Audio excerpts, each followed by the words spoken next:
Hey, welcome Broken World Entertainment, and it looks like the upcoming reboot of Red Sonja is going to be yet more girl boss, girl power, same old, as the lead actress is now coming out to reveal that the movie is going to be very women empowered. Now, the thing with this story is the director, who, by the way, for people who don't know, is trans. Not that that matters, because they're not out there promoting that. It's articles and stuff like this that kind of highlight that, but just if people are wondering, she's been saying the right things, at least at the beginning she was, whereas now she's, and what I mean by that is she very much so came out and said, don't worry, this Red Sonja will have the chainmail bikini, you know. It wasn't going to be this, oh, she must be covered up and just made look masculine and stuff like that. They were very much saying, oh no, we're going in this direction. But then she started saying some other weird things. But now the actress is the one that's coming out now and starting to say all the wrong things that just turns you off. So we're going to have a look at exactly what it is she has said, which is just a major red flag in my opinion. So here's what she said. So this year's Red Sonja reboot hasn't had the easiest of journeys to the big screen, losing multiple filmmakers, including X-Men Helmer Bryan Singer, because he was a naughty boy, wasn't he? And even its main star, Thunderbolt's Hannah John Kamen. MJ Bassett has since stepped in behind the camera to direct the action, with Matilda Lutz tapped to bring the iconic warrior to life in a movie fans hope will do this character justice. It's been nearly 4 decades since the character appeared in a movie with Brigitte Nielsen, bringing the iconic hero to life way back in '85. Now, in an interview with CBR at South by Southwest, Lutz shared new insights on how this iteration will differ from her predecessors. It's interesting she says predecessors. It's only been one take on the big screen. And of course they used Schwarzenegger to promote that movie. Here's a fact. I think I've said it in other videos that I've done on this Red Sonja. If not, and if you're new to the channel, this might be news too. But Schwarzenegger in Red Sonja, the original Red Sonja, that was a cameo. He only filmed for 4 days, and he was furious that 1, they made him so prominent on the poster, 2, they put his name on the poster, and 3, that they cut up his 4 days of work to make him out to be in almost the entire movie. It was literally 4 days of work he did. That was it.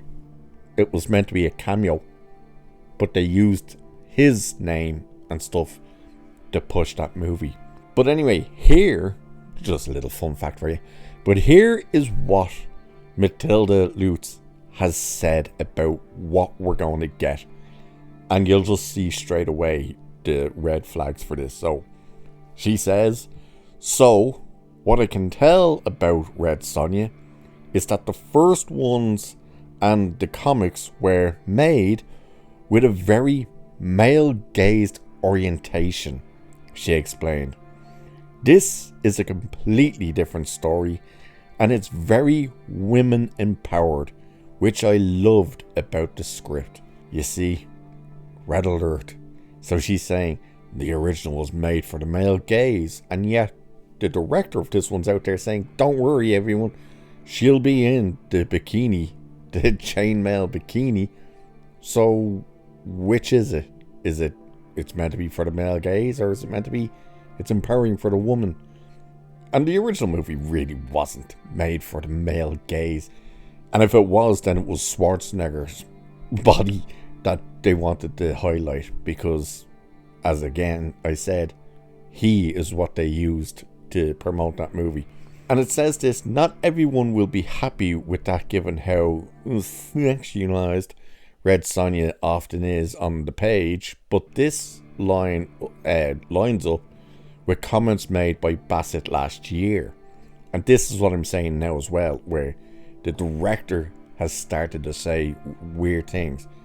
Because she said, I'll read this part, that it says, she confirmed this version won't be depicted as a victim of actual accost, we'll say, and instead of delving into sexual politics, the reboot will focus on the character as a human being in the world of femininity. Ooh. Here's the thing about what they want to say there about the accosting that the character of Red Sonja endured. That wasn't that didn't happen to her to try and make her out to be weak or anything. That was the catalyst that made her the warrior she was. And the irony was as well, and I'm pretty sure, at least in the original movie, it was her sister that happened to and was murdered. And that's what starts her quest. And this time they're saying it's going to be of hexy time politics? What the hell does that mean? And that it's about being a human being in the world of femininity. Now, that part is interesting because that means, is she going to be looked upon as weak? Like, are they going to use it as she looks weak, she looks feminine, so they underestimate her? You know, that could be interesting. That could very well work. You know, they kind of did some of that in the original movie. Because she's not, like, overly masculine or anything. She was very feminine, very athletic looking, but very feminine as well. But, of course, she was a kick-ass warrior. The problem with the way they're talking about it and saying it, sounds like it's just going to be girl boss type of stuff. Especially, you have, like, it gives you the list of the cast, and it says the latter will play, so whichever one that is, I'm not sure, will play Tarla, a gladiator type warrior who joins Sonja in her fight against the evil emperor. Now, I'm assuming that's going to be a male character. I'm not 100% sure. I think it is, though.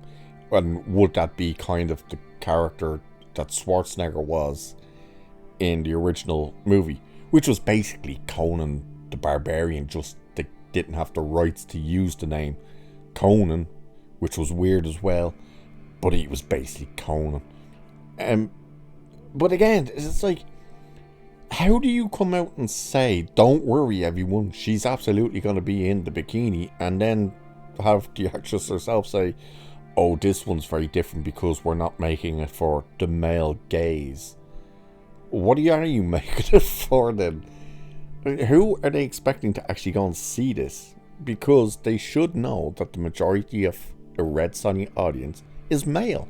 Now, I'm not saying you can't have Red Sonja be the strong, powerful woman, because she is. She's one of the original type of strong female characters there was, but she also had the femininity to her.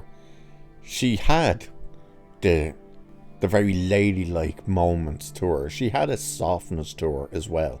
She wasn't just out and out badass and must destroy, must kill, must put man in place.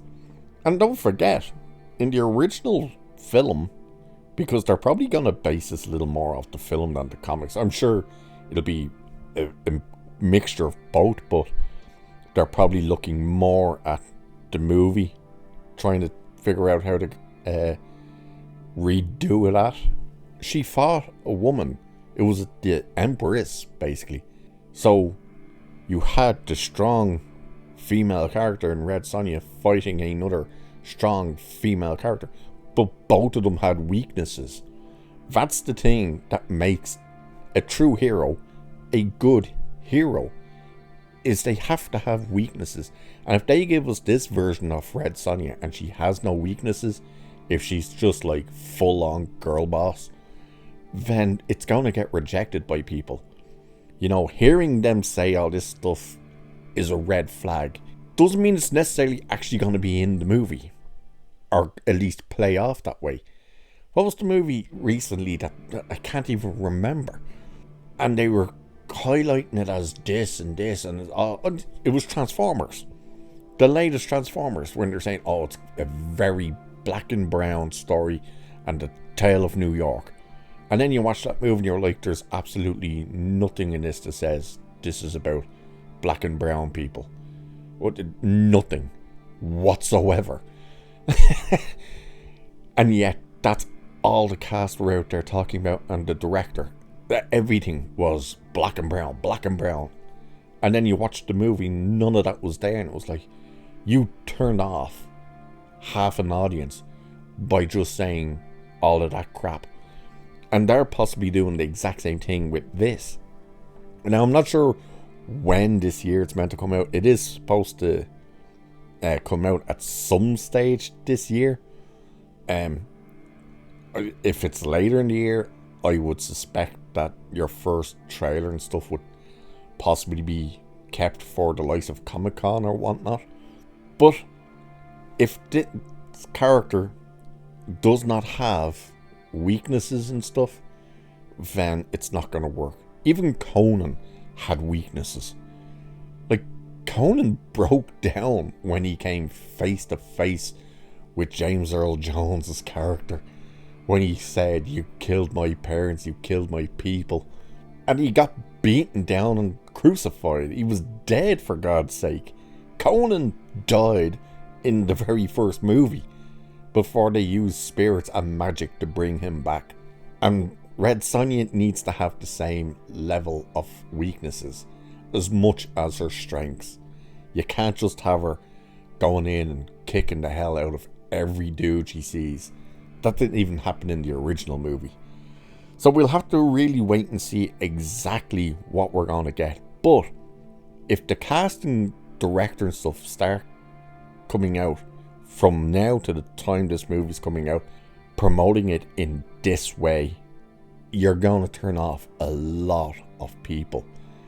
And it could end up still being a great movie. And that's the real shame about when you do this type of promotion crap, is you turn off the audience. And even if word of mouth comes out from the screenings of it and say it's actually really good, people will go, I don't care. Again, that's unfortunate. Let's keep our eyes and ears open and see how exactly to go about promoting this thing. And with that, I will leave it there for this one. So like, share and subscribe and all that good stuff. And cheers, and I'll catch you in the next one.